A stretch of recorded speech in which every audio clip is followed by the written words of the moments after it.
Welcome back to Studio 10. Well, the terrorist attacks in France shocked the world and left families and friends grief-stricken. Our next guest has some idea of what they're going through and some advice on how to deal with it. Phil Britten survived the 2002 Bali bombings and he joins us now on the couch. Phil, welcome to the show. Thank you for having me.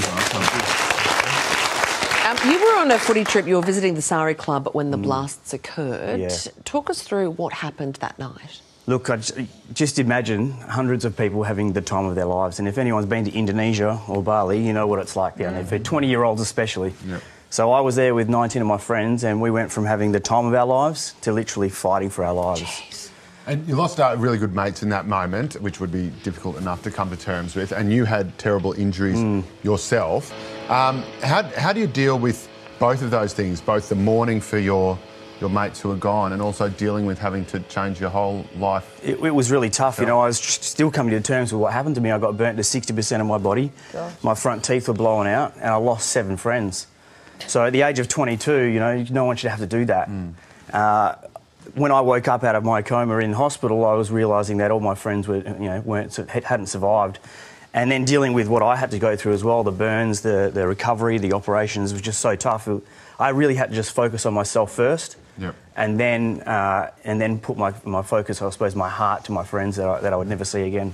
Do you think you would have struggled to actually recover yourself if you had been able to comprehend the enormity of the loss of your friends? Absolutely. You know, it's so tough because, you know, you get someone who's injured like me, and then you get the guys that got out unscathed relatively, and they help people get out. So there's physical, mental and emotional damage that's done with terrorism, that people are in there doing it. So it's tough no matter what scale it is, whether you're a family friend or within the community. It's heart-wrenching. So when one of the people who planned the attack, Amarosi, was on trial, right, you were in the court. Yeah. And so what was going through your head then? Oh, a mixed bag of emotions, you know, like, and I suppose you could say, you know, initially I wanted to jump over that fence and beat him up, you know what I mean? Like, that's the emotion that I had. But I learned a very valuable lesson sitting in that courtroom, that I realised I was focusing so much energy on something that I could not change. And when I took that focus off of that and started focusing on me, who I needed to, you know, help heal myself mentally, emotionally, that's when a lot of the recovery changes started to happen to me. Taking that focus off something that I couldn't change and working on what I could do. And that's what I like to do now as a speaker, and get out there and speak to the youth and speak to the community about, you know, extremism and trying to get to the grassroots of it. Well, after the attacks in France, I mean, you are in a unique position to help us understand and what we can do to make change. And I know you work with schools, and tell us about, you know, you are in this unique position to help all of us. If there was one thing that I could, you know, take away that I learnt so much, was how Australia came together. We rallied together. The whole community was just so supportive, and we backed each other no matter what. And that's what I can see France doing as well. They're not setting down. They're not laying down. They're rallying behind each other. And it's not just about what's happened. It's about what can we do to change it in the future. And I believe, you know, these guys who are committing these acts now, these were only children, if not weren't even born. 13 years ago, they're so young. So we really got to get the grassroots and change where these extremists are attacking the youth. So do you have you got any thoughts on how best to go about that? I've been involved in a few different projects beyond Bali, where we get to go into schools and we teach them about extremism and give them the real-life stories so they can see the heartache, the pain that the community go through.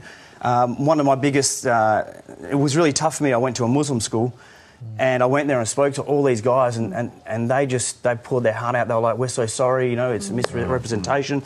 It was so rewarding to go into that school and help these guys understand what happens on the other side. Right. How do you let go of that hate, though? I mean, losing 7 of your friends, having burns to 60% of your body, when you hear news of another attack unfolding in Paris, how do you keep your cool? How do you be kind of, I don't know, above it all and kind of being able to forgive? It's really hard.